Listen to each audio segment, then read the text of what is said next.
అందరికీ నమస్కారం అండి. ముందుగా 'గోదారి గట్టు పైన' అనే సినిమాని మంచి విజయవంతం చేసినటువంటి తెలుగు సినిమా ప్రేక్షకులందరికీ కూడా మా ధన్యవాదాలు తెలియజేస్తున్నాను. ఎందుకంటే ఇందాకే మా ప్రొడ్యూసర్ అభినవరావు గారు చెప్పారు, చక్కగా వాళ్ళు పెట్టిన డబ్బులన్నీ వచ్చేసినాయి, ఇప్పుడు మంచి లాభాలు వచ్చే దిశగా సాగుతుంది. కాబట్టి అది చాలా ఆనందించదగిన విషయం. దానితో పాటు ఆయనకి, అభినవరావు గారికి చక్కగా ఒక ఆడపిల్లకి జన్మనిచ్చారు. దానికి కూడా శుభాకాంక్షలు తెలియజేస్తున్నాము. ఈ సినిమా చేసేటప్పుడు చాలా హ్యాపీగా చేసామండి. ఎందుకంటే ఇందాక చెప్పారు కదా, అందరు చెప్పారు చాలా బాగా చూసుకున్నారు అని చెప్పి. సినిమా అయిపోయిన తర్వాత చక్కగా అందరికీ పేమెంట్స్ బాగా కరెక్ట్గా ఇవ్వడంతో పాటు బొకేలు కూడా ఇచ్చి పంపించారు. ఈ సినిమాలో నాకు ప్రత్యేకంగా నచ్చింది ఏంటంటే అండి, ఒకటి డైరెక్టర్ సుభాష్ గారు చేసిన దీనిలో సినిమా చూసినప్పుడు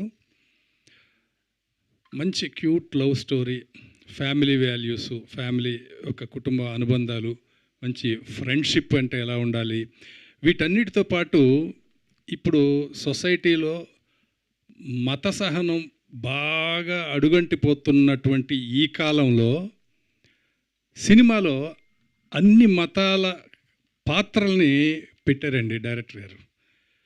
అది నాకు చాలా బాగా నచ్చింది. ఎందుకు అంటే ఎప్పుడో చిన్నప్పుడు మన్మోహన్ దేశాయ్ గారి సినిమాల్లో చూసేవాళ్ళం, అలాగా అన్ని మతాల పాత్రలు ఉంటాయి. ఇప్పుడు మనం అలా చూసి ఒక తెలుగు సినిమాలో చూసి ఎంతో కాలం అయింది అలా చూసి.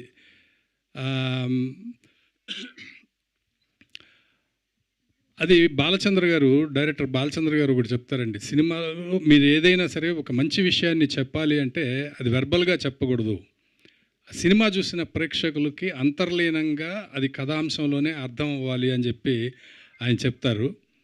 ఈ సినిమా చూసినప్పుడు ఆయన డైరెక్టర్ అభిరుచి ఏంటనేది మనకు అర్థమైపోతుంది. ముఖ్యంగా నాకు బాగా నచ్చిన అంశం అది. తర్వాత ఇంకా ఆర్టిస్టులు సుమంత్ ప్రభాస్ కానీ, నిధి కానీ, అమ్మాయి కానీ, ఇంకా వీళ్ళందరూ అంటే ఇంకా దడదళ్ళాడించేస్తారు. సుదర్శన్ గారు మొత్తాన్ని ఒక ఊపేశారు సినిమాలో.